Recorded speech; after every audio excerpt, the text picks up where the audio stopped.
ಸಮಸ್ತ ಕನ್ನಡ ನಾಡಿನ ಜನತೆಗೆ ಶ್ರೀ ಗುರು ಸುದರ್ಶನ್ ಭಟ್ ಮಾಡುತ್ತಿರುವಂತಹ ನಮಸ್ತೆಗಳು. ಜುಲೈ ತಿಂಗಳು ಗುರು ಮತ್ತು ಚಂದ್ರನ ಶುಭ ಪ್ರಭಾವದಿಂದ ಕೆಲವು ರಾಶಿಯವರಿಗೆ ವಿಶೇಷವಾದಂತಹ ಅದೃಷ್ಟ ಸಿಗುತ್ತಾ ಇದೆ. ನಿಮ್ಮ ದೀರ್ಘಕಾಲದ ನಿರೀಕ್ಷೆಗಳು ಈಡೇರುವಂತಹ ಸಾಧ್ಯತೆ ಹೆಚ್ಚಿದೆ. ಹಾಗಾದರೆ ಆ ರಾಶಿಗಳು ಯಾವುವು ಎಂದು ಈ ವಿಡಿಯೋ ಮೂಲಕ ನಿಮಗೆ ತಿಳಿಸಿಕೊಡ್ತಾ ಇದ್ದೇನೆ. ಅದಕ್ಕಾಗಿ ನೀವು ಈ ವಿಡಿಯೋವನ್ನು ಲೈಕ್ ಮಾಡಿ, ಶೇರ್ ಮಾಡಿ ಹಾಗೂ ಆದಷ್ಟು ಸಬ್ಸ್ಕ್ರೈಬ್ ಮಾಡಿ. ವೀಕ್ಷಕರೇ, ಮೊದಲನೇ ರಾಶಿಯಾಗಿ ಕರ್ಕಟಕ ರಾಶಿ. ನೀವು ಗುರುವಿನ ಕೃಪೆಯಿಂದ ಉದ್ಯೋಗದಲ್ಲಿ ಹೆಚ್ಚು ಅಭಿವೃದ್ಧಿ ಮತ್ತು ಯಶಸ್ಸನ್ನು ಕಾಣುತ್ತೀರಾ. ಕುಟುಂಬದಲ್ಲಿ ಶುಭ ಕಾರ್ಯಗಳು ನಡೆಯುವಂತಹ ಸಾಧ್ಯತೆ ಕೂಡ ಹೆಚ್ಚಿದೆ. ನಿಮ್ಮ ಹಣಕಾಸಿನ ಸ್ಥಿತಿಯು ಕೂಡ ಹೆಚ್ಚು ಸುಧಾರಿಸುತ್ತದೆ. ವೀಕ್ಷಕರೇ, ಎರಡನೇ ರಾಶಿಯಾಗಿ ವೃಶ್ಚಿಕ ರಾಶಿ. ನಿಂತಿದ್ದಂತಹ ಕೆಲಸಗಳು ಪೂರ್ಣಗೊಳ್ಳುತ್ತದೆ.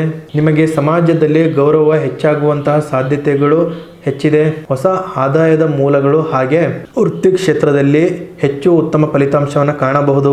ಮೂರನೇ ರಾಶಿಯಾಗಿ ಮೀನ ರಾಶಿ. ಗುರುವಿನ ಸಂಪೂರ್ಣ ಅನುಗ್ರಹದಿಂದ ನಿಮಗೆ ಹೆಚ್ಚು ಅದೃಷ್ಟ ಮತ್ತು ಭಾಗ್ಯಗಳು ಲಭಿಸುತ್ತದೆ.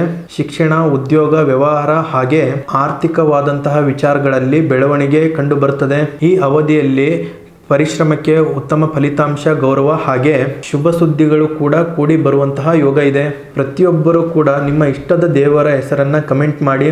ಹಾಗೆ ಈ ವಿಡಿಯೋವನ್ನು ಲೈಕ್ ಮತ್ತು ಶೇರ್ ಮಾಡಿ. ಇನ್ನು ನಿಮ್ಮ ಜೀವನದ ಯಾವುದೇ ಸಮಸ್ಯೆಗಳಿದ್ದರೂ ಕೂಡ ಡಿಸ್ಪ್ಲೇ ಮೇಲೆ ಕಾಣಿಸುತ್ತಿರುವಂತಹ ನಂಬರ್ಗೆ ಸಂಪರ್ಕಿಸಿ. ಧನ್ಯವಾದಗಳು.